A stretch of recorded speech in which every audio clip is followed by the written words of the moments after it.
the bird saliva. Here we go, count. The trick with this is to smell it before you eat it. It really is. You know, it adjusts your palate. Name the most famous person that's hit on you. I love it. Oh, man. Take your time. This is tough. You know, I'm battling answering this question.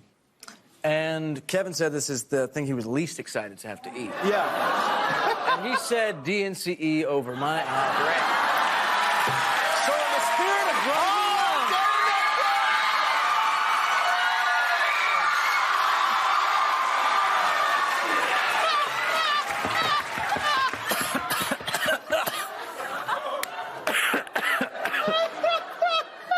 Woo! You all right, Joe? No chaser? Oh, my God. Okay, you God, it stays with you.